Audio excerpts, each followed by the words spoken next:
told you that there is a tried and true proven method that will help you consistently hit your goals, skyrocket your productivity, and plan your best year yet. Trust me, it's true. I've been doing it for years, and today I'm going to be showing you 4 tangible tips that you can do today to start helping you plan for your best year yet in 2023. So let's get to the fun stuff, y'all.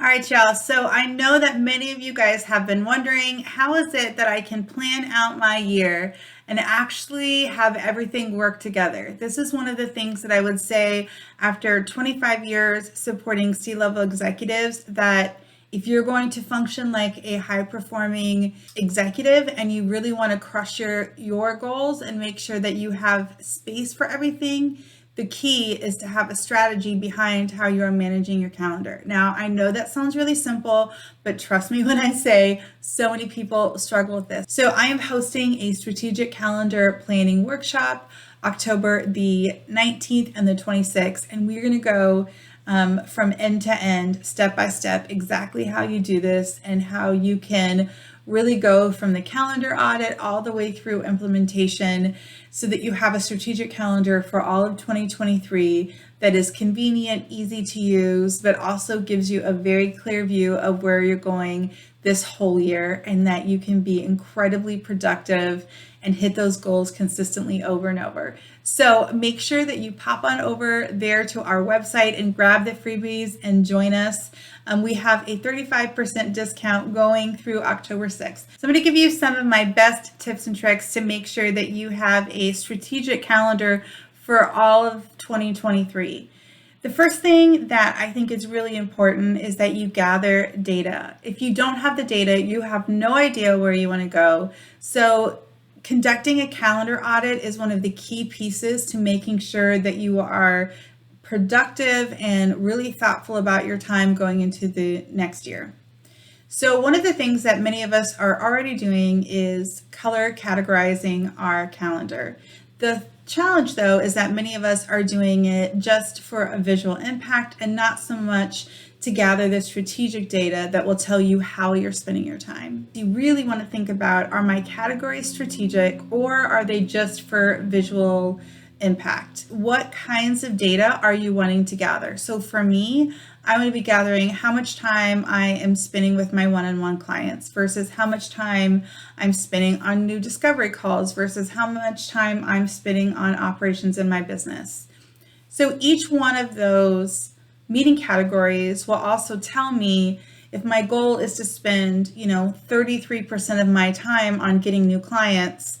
If I'm utilizing my categories right, when I'm managing my calendar, I can pull the data and very clearly see that I've actually only hit 15 or 20%, and I know that there's some work that I need to do there. So it's going to be really important for you to be strategic about your categories so that you can pull the data that you want to see. So this is the opportunity for you to really deep dive into your calendar and think about what worked and what didn't work. You want to look at your categories, fix those, pull the data, and then you want to analyze the data and really figure out, where am I spending my time? Where can I maybe rearrange some meetings? If I'm meeting with the same group of people, maybe you're in the C-suite or your executive is in the C-suite and they are spending a ton of time with the same group of people. This is really where you can have the conversation, well, maybe we should extend our staff meeting, or maybe we can combine these in different ways.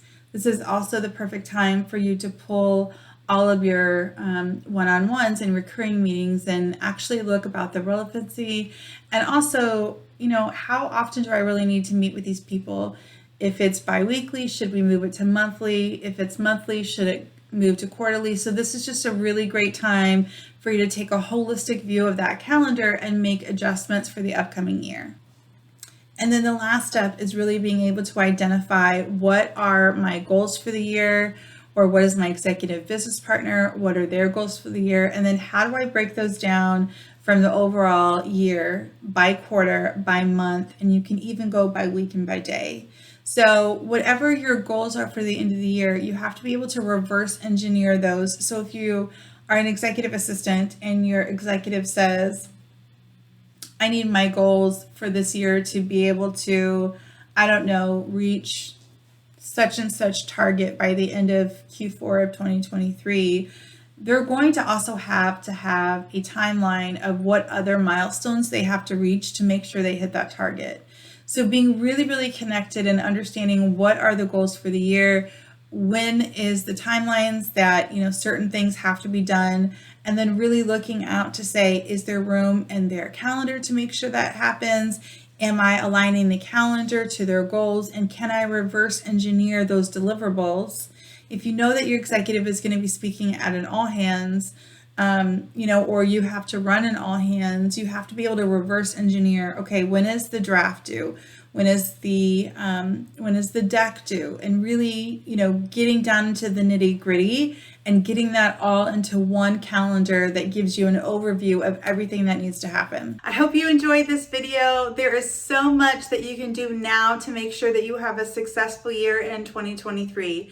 If you are looking for more of a deep dive and you want someone to walk you through this from beginning to end, we have a strategic planning workshop coming up October the 19th and the 26th.